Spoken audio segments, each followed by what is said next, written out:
ভাবে একবার তেঁতুল দিয়ে বুট মাখা করে দেখুন, ঘুগনির থেকেও অনেক বেশি মজাদার, সবাই কিন্তু চেটে বুটে খাবে।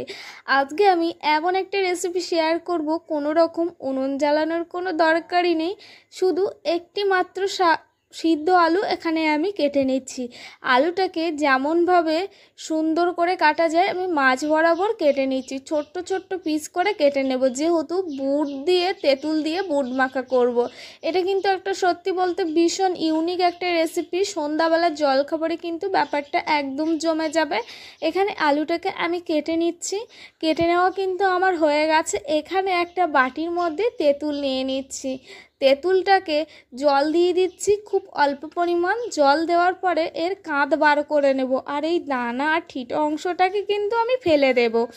আর সত্যি বলতে সিদ্ধ বুট দিয়ে এইভাবে যে তেঁতুল দিয়ে মাখা করলে এত মজাদার, এই রেসিপিটা আমি আগে কেন জানতাম না? আগেই যদি জানতাম তাহলে আগেই তোমাদের সঙ্গে শেয়ার করতাম। চল, তেঁতুলের কাঁধ বার করে নিয়েছি, এবার নিয়ে নেব লেবু পাতা, কারণ লেবু পাতাতে জানো যেমন লেবু খুব উপকারী, তেমনি পাতাটাও কিন্তু অনেক অনেক বেশি কার্যকরী এবং খুব ভালো একটা সেন্ট হয়।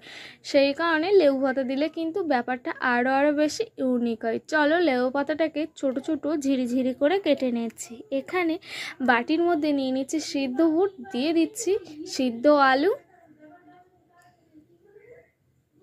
এখানে দিয়ে দিচ্ছি পরিমাণ মতো লবণ, দিয়ে দিচ্ছি চাট মশলা, দিয়ে দিচ্ছি লেবু পাতা, দিয়ে দেব লঙ্কা গুঁড়ো, এবার দিয়ে দিচ্ছি টক জল, দিয়ে সব কিছুকে ভালোভাবে মেখে নেব। এবার দিয়ে দিচ্ছি পেঁয়াজ কুচি, দিয়ে দিচ্ছি জিরে গুঁড়ো, এবার সব কিছুকে চামচের সাহায্যে মিশিয়ে নিচ্ছি। আর সত্যি বলতে এই রেসিপিটা কিন্তু মন্দ না, একদম ফাটাফাটি। যারা বুট খেতে ভালোবাসো, বুট মাখা বা বুট চাট, তারা এই বুট দিয়ে তেঁতুল মাখা করে খেতে পারো। দারুণ দারুণ ইউনিক একটা রেসিপি। তোমরা কোথা থেকে এই ভিডিওটা দেখছো অবশ্যই কিন্তু জানিও। আর আজকের রেসিপিটা যদি তোমাদের ভালো লেগে থাকে অবশ্যই একটা লাইক কমেন্ট শেয়ার করে দিও। আর যদি নতুন হয়ে থাকো তাহলে একটা পেজে ফলো দিয়ে রেখো। এখানে দেখো কলা পাতার একটা বাটি বানিয়ে নিয়েছি, দেখতে পাচ্ছ। এবার বুটগুলোকে এর মধ্যে ভরে নিচ্ছি।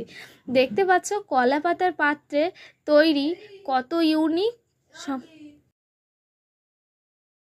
কলা পাতার পাত্রের মধ্যে আমার কিন্তু ভরে নেওয়া কিন্তু ডান হয়ে গেছে। আর তোমাদের কেমন লাগলো এই কলা পাতার পাত্রটি আর এই তেঁতুল দিয়ে বুট মাখা, অবশ্যই কিন্তু কমেন্ট করে জানাতে ভুলো না।